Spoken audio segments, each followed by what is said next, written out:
This is Pucks and Seven with Ryan Payton. One of the perks about doing what I do, whether it's this platform or other platforms, if I have a chance, an opportunity to speak with a former NHL player, then I jump at that, and here is that opportunity. Former goaltender Dwayne Roloson joining me here on Pucks and Seven. You and I just talked a couple of seconds ago about kind of you went off the road for this. Not literally, but you went off the road for this, so I appreciate you taking the break and doing this for me.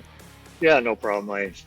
It's nice to get away from the windshield a little bit, so get here, relax, and grab something to eat and get going on the way. All right, let's do it. Lots to get into. I'm going to go 77 seconds with you a bit later on, kind of 7 questions, hockey, non-hockey related. Nice way to finish the segment. And I want to talk a lot about, too, not about your game and when you played, but the game today and just different things like that, how much it's evolved.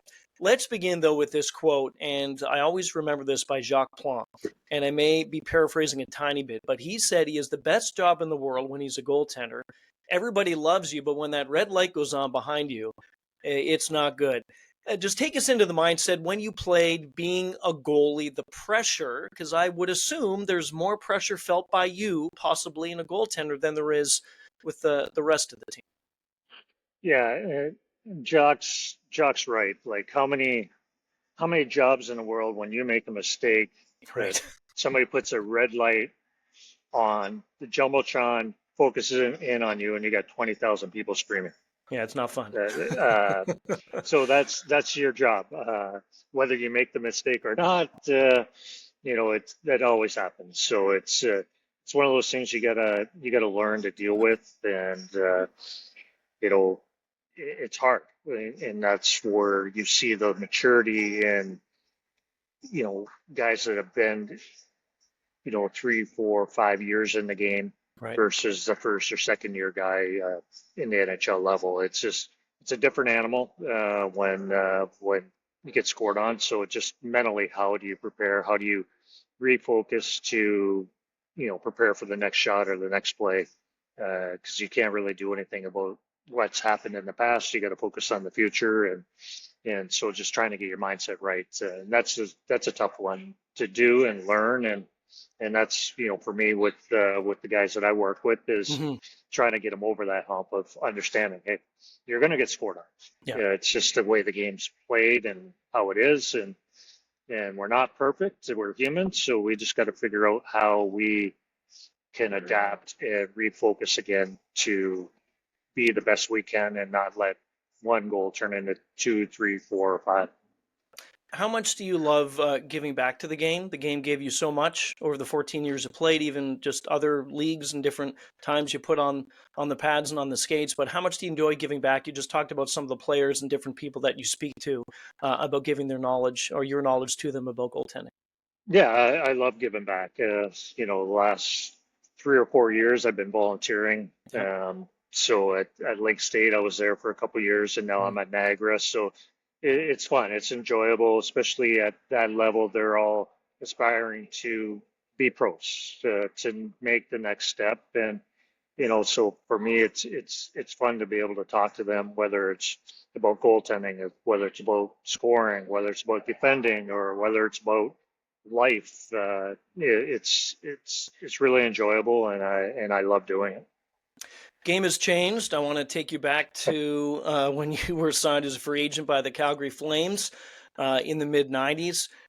Don't want to talk about that. I want to talk about Dominik Hasek and when you were backing him up, certainly in Buffalo. He is he'll go down in history for me. I watched him play as one of the most unorthodox goaltenders that you'll ever see play, but he was one of the best at playing the game. So no style points whatsoever for Dominik Hasek.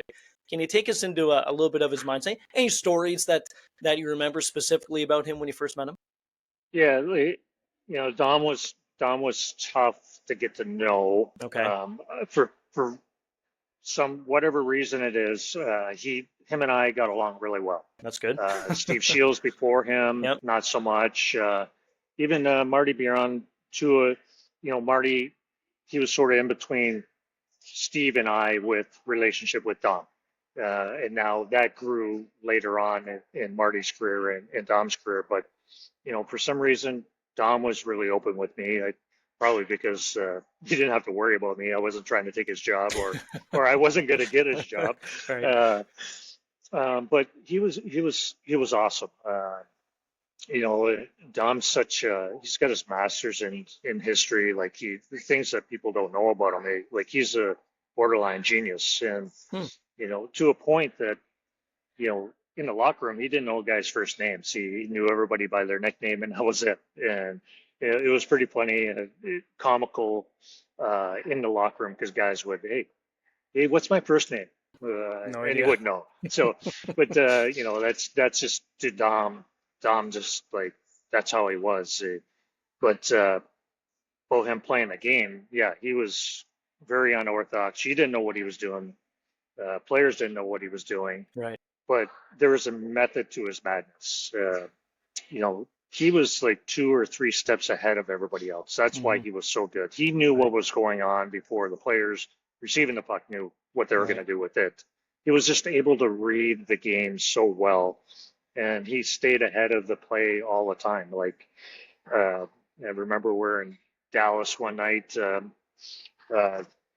Zubov came out from behind the net before the red line got taken out, and Dave Gagne's at the red line getting a breakaway pass. And by the time he received it and turned around and started going towards the net, there's Dom wide out, spread out, and a 2-pad stack with the poke check, and Dave's like going over top of him and not knowing what's going on. But that's how well he read the game, and that's why he was so good. Like he was just off the charts good and reading and his work ethic. Like he worked so hard in practice, after games, during games. He extremely hard worker.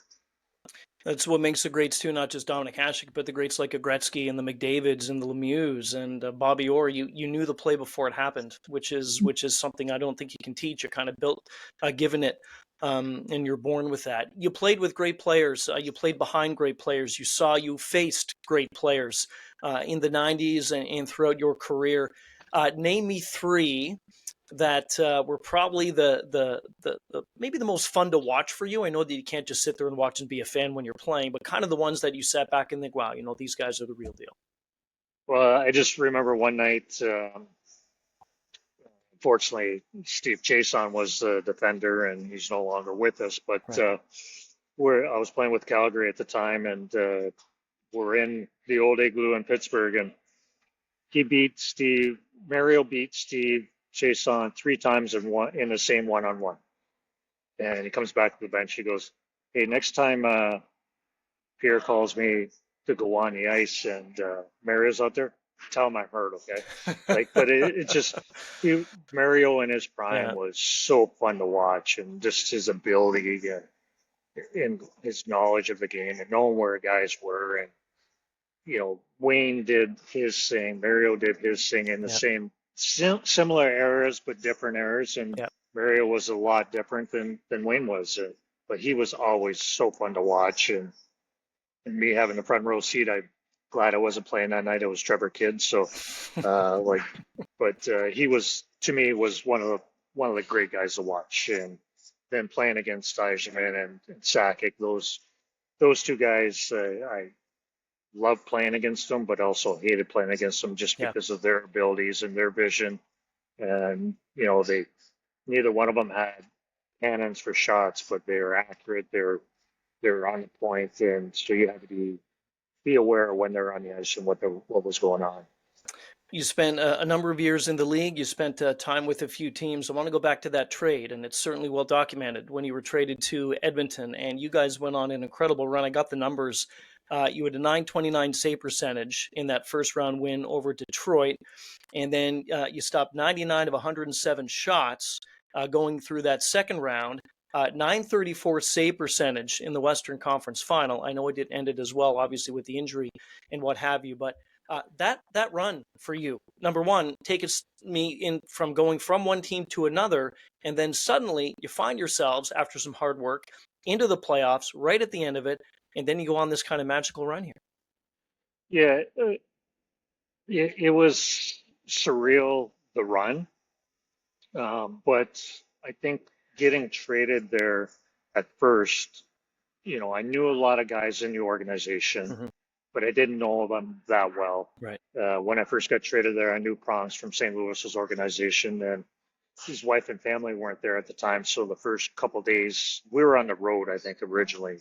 I got traded. I met the team in San Jose, went to Columbus, then went to Minnesota, and then back to Edmonton. And I think I was 0-3 my first three games. Right. And, uh, I'm sure they're questioning, oh, what do we do here? But get back to Edmonton. It was late at night. Prom's was like, yeah, you're going to come stay with me for the next couple of days and get organized, get settled in here. And from then it was just getting to know the guys.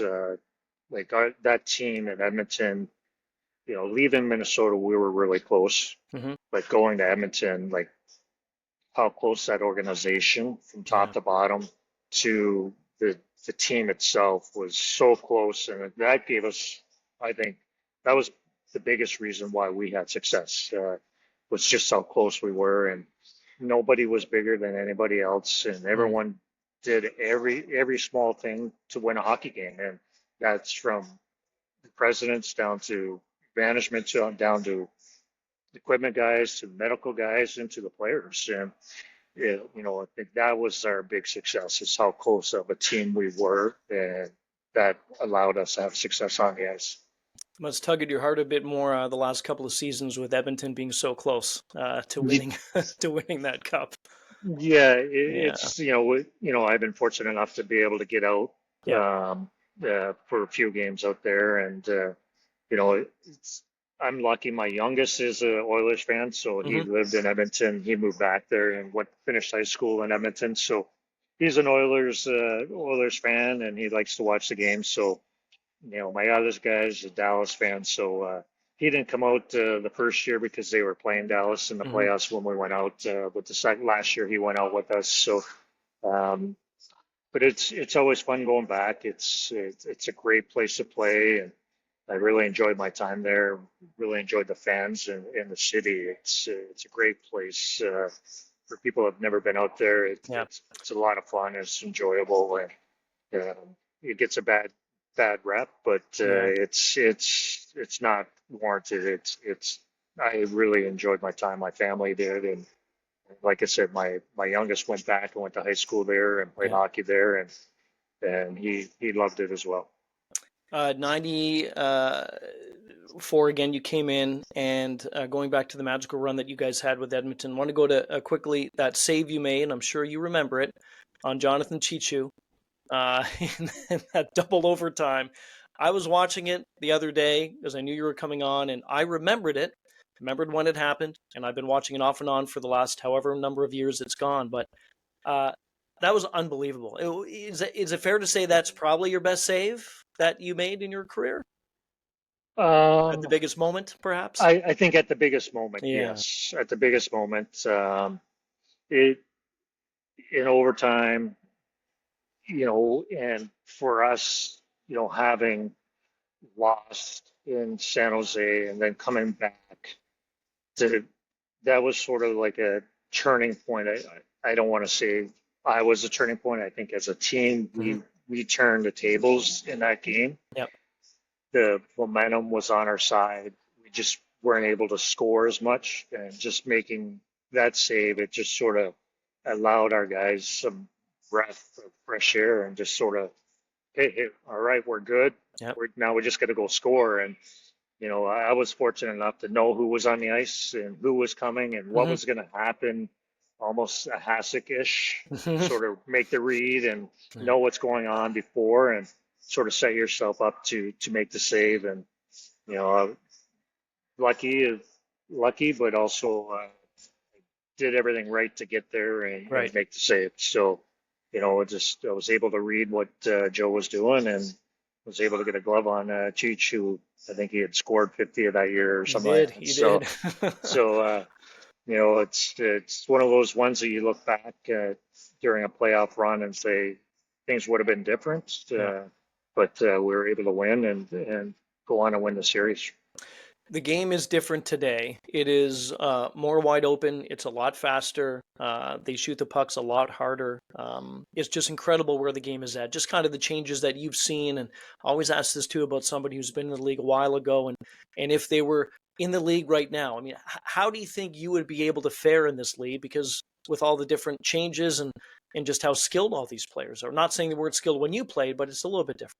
Yeah, it's the game's so much faster now, and it's with the rule changes, the clutching and grabbing, Right. that's not allowed anymore. It gives these high end guys the ability to use their skill and their speed. Like, you know, there were guys that could skate like McDavid during Yep. our era, but Yep. they were never allowed to. There was always somebody on them, somebody Right. holding them back. Right. Now these guys have the speed, but their ability to handle the puck and make the moves at the speed that they're going that's what's awing to me in the game today. Their ability to do it at such a high speed. Um, how would I be able to adapt? I think I'd be fine, Mm-hmm. but at the same time, I'm not haven't had the pads on since 2016. So, Yeah. but just being able to read, you'd have to read a lot more. You'd have to understand what guys are trying to do. Our in our area it wasn't set in stone what guys were going to do, but you had a pretty good idea just the way we defended, how teams defended. Mm-hmm. Now it's pretty hard to defend. It's in an organization like Jacques Lemaire's structure in Minnesota was. Yes. I wouldn't want to say it was easy to be a goalie, Right. but the quality of shots weren't as high as it was when I got traded to Edmonton that I was seeing. Just the way we defended versus how Edmonton defended. And sort of in the game today, it's like, is it easier to play in Carolina with Rod's defensive style versus Edmonton? Who's to say? It's never easy, Right. but it's a structure of what your team defense allows, what your goalie can do. So if I'm on a defensive team, I probably could play, but if I'm on a not so defensive team, I don't know if I could play in the era today. It'd be a lot of side to sides, a lot of stuff that I'd be playing behind the play a little bit, and and now with the way teams are drafting and getting guys, I would never have made it NHL. I'm not 6'2", and that's what they're looking at. And do I agree with it? No, but I probably would have never made the NHL because of my size. It should be, it should be about the skill. It should not be about the size, but I get it. I absolutely get that. And that's unfortunate for some of the guys that are smaller. They're more than capable of playing the game today and smarter than some of these bigger guys, but teams won't look at them, unfortunately. So go ahead. No, I was just gonna say some teams, certainly the height and the physical prowess, I guess, of goaltenders has increased. I absolutely see that, but I wish that the game, and even in other sports too, it doesn't matter the size. I look at, say, a forward, for example, Martin St. Louis, the coach of Montreal right now. I mean, he was tiny, but he was very good. You don't see a lot of these smaller guys these days do that. So yeah, it's unfortunate. If somebody, if you see someone that you're speaking to, or you're coaching, or you're volunteering, or something, and has any kid ever come up to you and said, "Hey, you know what? I think I can do it, but like I'm just not tall enough." And if so, what's the message that you send to them? Yeah, this is like when I was coaching in Victoria with the Royals in the Western League. We had a goalie that set a lot of records in the Western League for saves and things like that. And so we had teams coming in, and Detroit was one of them, Toronto was another one. And they're like, "Oh, what do you think? What's his size?" I said, "He's my size." I can't take him back. I'm like, he's making all these saves. He's setting records. But since he's under 6'2", you can't take him back to your GM. I just don't understand it. Yeah. Like, if you got a goalie that's going to make saves, who's going to give you a chance to win day in and day out, does it matter if he's 5'1" or 6'4"? Shouldn't. And but like I understand what they're thinking, but you see with a lot of stresses on the body with the bigger guys, they're injured a lot more than the smaller guys. And especially the way the position has changed, there's a lot more stress on goalies' hips and knees because of the down and ups and the east-west plays and, you know, the reverse HV that I cannot stand that causes more goals than saves. But all this stress goes on onto this body, and it's a big body to try to, you know, stay healthy through. And, you know, it's too much stress on ligaments and joints and that for the bigger guys. And, you know, if you got a smaller guy that's, you know, Saros is great. Like there's nothing wrong with him. And he's making saves and he's in the game. And there's other guys too, but, you know, it's some of these guys that just get, nope, we don't want him because he's not big enough. You know, it doesn't check a box for us. You know, it's frustrating for me, but at the same time, you're trying to tell these guys, well, NHL might not be your answer because of your size, but, you know, try. Let's go to the AHL. Let's work your way up. Prove your. If not, go to Europe. Great quality of life, great hockey, make some good money, and, you know, it's a lot easier on your body with the travel and everything else over there. And, you know, so if you get your degree and go play for a little bit, go have some fun and see what happens. And you sort of try to give a positive out of it, but at the same time, it's frustrating for these guys to see guys that are 3 or 4 inches taller than them that aren't as good. Still, they're getting the contracts where these guys are way better and not getting the contracts. Unfortunately, that's the way the game is. That's tough. It is the way the game is, and plus, if you go to Europe, you'll play, and that's all these guys want to do at the end of it. They want to play and want to keep going as long as they can. The game today, again, you talked about the McDavids, and there's you know, the Austin Matthews, and still Crosby doing what he's doing at his age, and Ovechkin still potting goals left, right, and center. The youth today, I'm talking about Matthew Schaefer, who's still not 19, and the Connor Bedards and the Macklin Celebrinis. It is just amazing to me to see where we're at as NHL fans. You have that little group, then you have the group with McDavid, you know, mid-20s, whatever it is now, and then you have some of the elder statesmen. I don't think hockey's been in a better spot when it comes to talent. No, I agree with you 100% there. Like, the talent is getting showcased a lot more than what it was during my era, during Wayne and Mario. Like, they were highlighted, but you didn't, with the clutching and grabbing in the game, you couldn't see their ability. Like, it's Joe Sakic and Yzerman and Wayne and Mario Jagger, the guys in the past, Coffees, were they as good as these guys today? I would say so. Did they have the ability that these guys do? Yes, but they didn't have the time and space. They didn't, you know, the ability for them to showcase it wasn't there.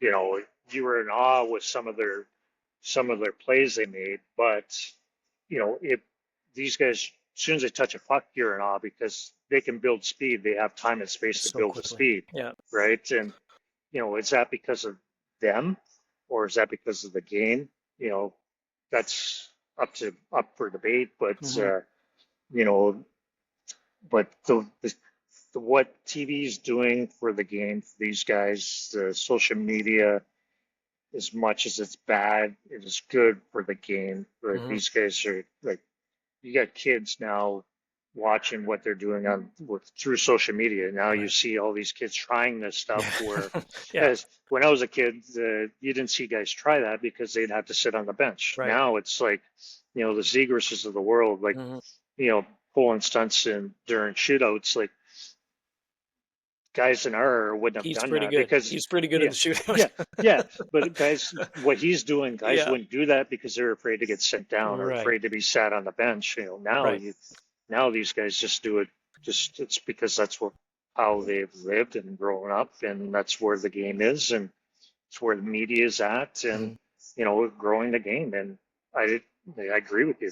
I don't think the game's been in a better spot than it is today, with coverage, with the social media, and the players that's in it. Like, you know, they're great ambassadors to the game, and, you know, it's the next level guys coming in. They're, you know, when we were younger, there was very few 18, 19, 20-year-olds. Yeah. They're all Right. 23, 24, 25. Yeah. You have to go pay your dues. You have to go, many we had the Brett Burns and Pierre-Marc Bouchards who stayed on our team, Hmm.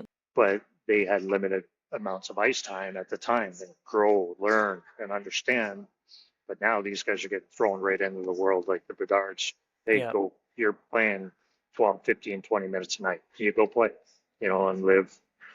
We live by your mistakes and we'll teach you as on the fly where guys had to go to the minors and do that first. Uh, Back in my era, in my days, and I'm not that far removed, but Right. Right. that's the game has changed now. These guys are coming in, they're ready to go right away. And Burnsy's still playing. He's still I love it. I love it. I love it. It's awesome. that Him and his, team. That team, Dwayne, in Colorado. I mean, they just don't lose. It's no, unbelievable. yeah, yeah. It's crazy.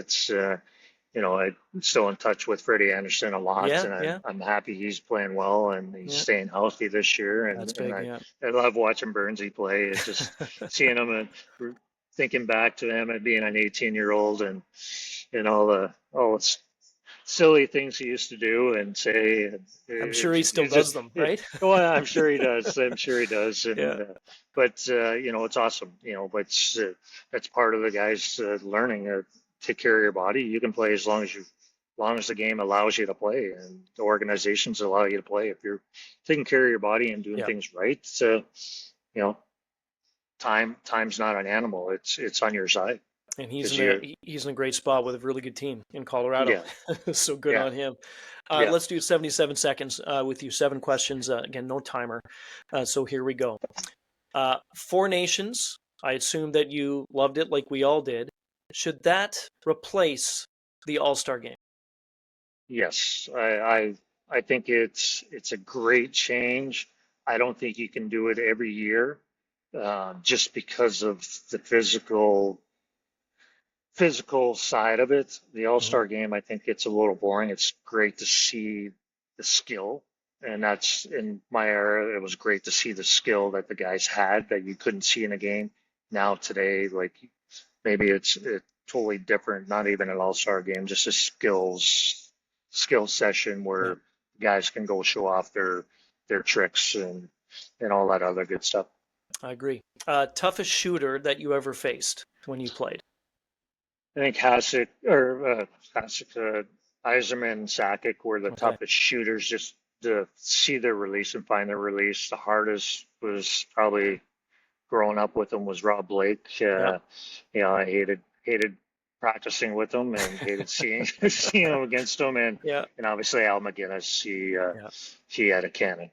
Always wondered too. You give those players like the McKinnises and Blakes and whoever else had the great shots. You give them the sticks now, or those big heavy wooden sticks back then.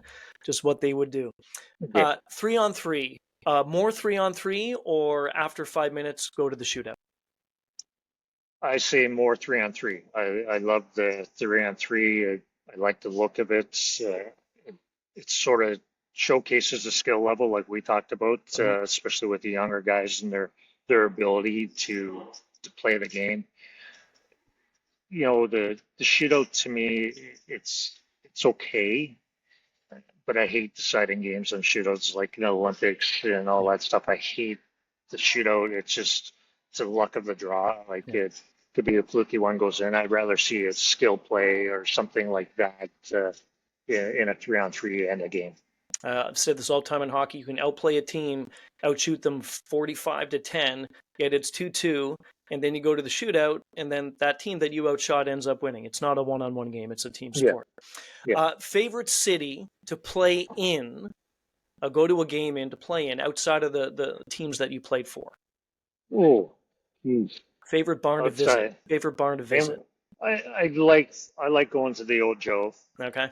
and Boston. I like Yep. going into Boston. I went to school in New England, so it was always nice. It was almost a mini homecoming. And Joe Louis, for some reason I love Joe Louis. I love playing there, and playing in Hockeytown was one of those places that I like to go. Worst building that you played in, if you can remember. Maybe the toughest fan base, perhaps, too, also maybe tie into that one. Well, the toughest fan base I think was Boston was pretty bad. Okay. But that's part of the why I liked it. Yeah. Dallas was tough in there. Going in there, it was tough. I'd say Edmonton before I got traded there was always another tough building for me to play in. Mm-hmm. For some reason, I didn't like it there. But Dallas and Boston were probably the two rowdiest. Anything could happen at any time. And the worst building, I think, for me, was probably the old Boston Garden. Okay. And the Igloo were tough, tough buildings. It just, they needed an update, and then they got them, and rightfully Yeah. so. Yeah. So they were the two ugly ones for me. Long time coming. Looking at the game as well today, outdoor games, is there enough? Would you like to see more? I love the outdoor games. I was able to be a part of two of them. Mm-hmm. One as a coach in Anaheim, and the other one in Edmonton when we played in Winnipeg. So I really enjoyed it. I loved it as from the alumni side of it. I know they're trying to get away from the alumni being a part of it, Right. just because of cost. Yeah.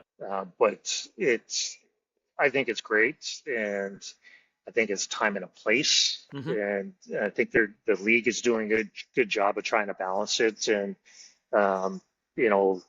and give Dan a lot of credit for making great ice. It's hard to do for them, and especially for the game is still worth something. So you got to have good ice, but it's a great environment. It's a great aspect, and I still tune in when there's an outdoor game. I want to watch it. I want to see the facility that they're in, and it's a lot of fun. It sort of takes you back to your youth. And I think the best part was when it was snowing, the Pittsburgh game, and those are the best ones because of the elements. I wouldn't have wanted to play in the Edmonton one when it was minus 40 out, No. but that was the first one they did, and it was awesome. The guys love playing in it, and I love watching it.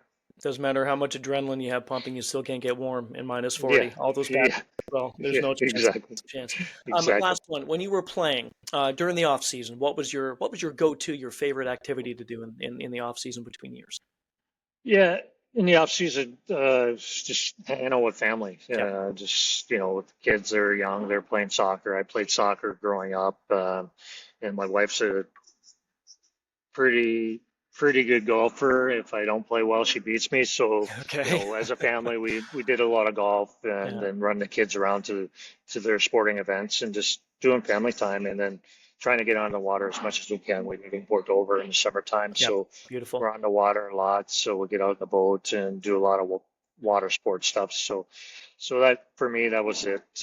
Get out and try and get back family time that you missed during the year, because it's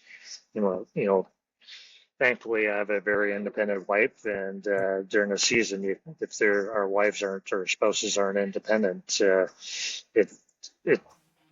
it's very taxing. And with her being independent, I was able to focus on the game and focus on me. And then summertime, that's when I try to get back and try to spend all my time with my family and as much as I can.